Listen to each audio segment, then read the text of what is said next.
بسم اللہ الرحمن الرحیم۔ شروع اللہ کا نام لے کر جو بڑا مہربان نہایت رحم والا ہے۔ السلام علیکم۔ اس فلم کا مقصد ہماری نئی نسل کو جماعت کی تاریخ و تہذیب کو روبرو کرانا ہے۔ اللہ سبحانہ تعالیٰ نے قرآن کریم کے سورہ نمبر 49 الحجرات کی آیت نمبر 13 میں قوم اور برادری کے بارے میں یوں فرمایا ہے، یا ایہا الناس انا خلقناکم من ذکر وانثى وجعلناکم شعوبا وقبائل لتعارفوا ان اکرمکم عند اللہ اتقاکم ان اللہ علیم خبیر غفور الرحیم۔ جس کے معنی ہے، لوگوں، ہم نے تم کو ایک مرد اور ایک عورت سے پیدا کیا اور تمہاری قومیں اور قبیلے بنائے تاکہ ایک دوسرے کو شناخت کرو، اور اللہ کے نزدیک تم میں زیادہ عزت والا وہ ہے جو زیادہ پرہیزدار ہے۔ بے شک اللہ سب کچھ جاننے والا اور سب سے خبردار ہے۔ دکنی مومن جماعت ریاست مہاراشٹر کی تقریباً 612 سال پرانی جماعت ہے۔ جماعت کے بیشتر لوگ ممبئی، ٹھانہ، پونا، کھیڑ، جنر، بیلا، آلہ، نارائن گاؤں، منچر، سنگمنیر، یولا اور اطراف کے علاقوں میں بسے ہوئے ہیں۔ جماعت کو حکومت ہندوستان اور ریاست مہاراشٹر نے OBC کا درجہ دیا ہے۔ شروعاتی سوال یہ پیدا ہوتا ہے کہ جماعت کی تاریخ اور ابتدا کہاں سے ہوئی؟ سب سے عام جواب یہ ہے کہ جیسے کہ جماعت بیشتر بزرگوں کا ماننا ہے کہ جماعت کی تاریخ، جو کہ gazetteers of Bombay presidency Poona district volume 18 part number 1 میں 1885 میں چھپا ہے، اس کے مطابق خواجہ سید حسین گیسودراج گلبرگہ شریف نے مومن جماعت کی بنیاد سن 1398 عیسوی میں رکھی۔ جماعت میں شامل ہونے والے لوگ اکثریات میں ہندو مذہب کے کوشٹی اور سلی برادری سے ہیں، جنہوں نے اسلام قبول کیا۔ خواجہ ان کے والد کے ساتھ دولت آباد میں قیام کرتے تھے۔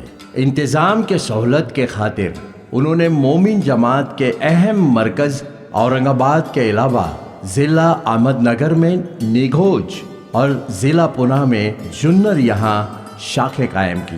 زمانہ درمیانی میں مغل عادل شاہی نظام شاہی ان کے صلاح مشورے کا مرکز جنر تھا۔ ان حکومت کی وساعت میں مہاراشٹر کا علاقہ ہندوستان کا دکنی قصہ کہلاتا تھا، اس لیے اس علاقے میں بسنے والی مومن جماعت دکنی مومن جماعت کہلاتی ہے۔ شروعات میں ضلع پونا اور ضلع احمد نگر کے 5 گاؤں میں یہ جماعت بسی تھی۔ آگے چل کر انہی 5 گاؤں کے مومن خاندان دوسرے اطراف کے گاؤں میں پھیل گئے، جو کل 16 گاؤں میں تھے۔ اسی لیے دکنی مومن جماعت کو 5 گاؤں کی 16 گاؤں کی کہا جاتا ہے۔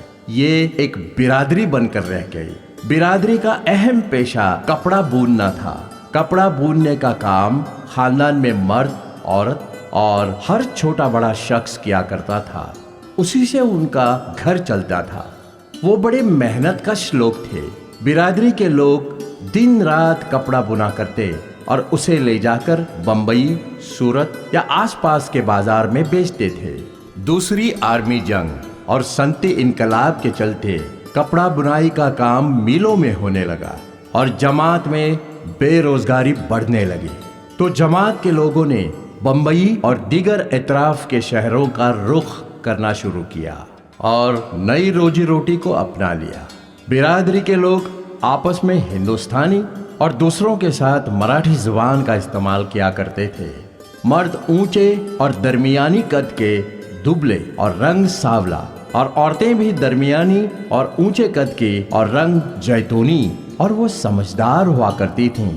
شادیاں صرف آپس میں برادری میں ہوا کرتی تھی اور ہوتی ہے جماعت یکجہتی کے ساتھ بہترین طریقے سے صدر یا پٹیل، جو کہ آپس میں سب کے اکثریتی رضا سے چنا جاتا، اور جو بھی جماعت کے قانون قاعدے کو توڑتا اس پر جرمانہ لگایا جاتا۔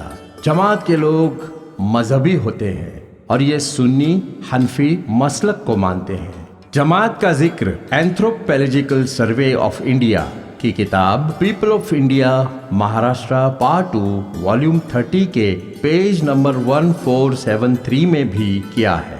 دور جدید نے ہماری برادری دوسری برادریوں کے مقابلے اتنی ترقی نہیں کر پائی جتنی کی کرنی چاہیے تھی، اور صرف یہ جماعت ریاست مہاراشٹر میں سمٹ کر رہ گئی۔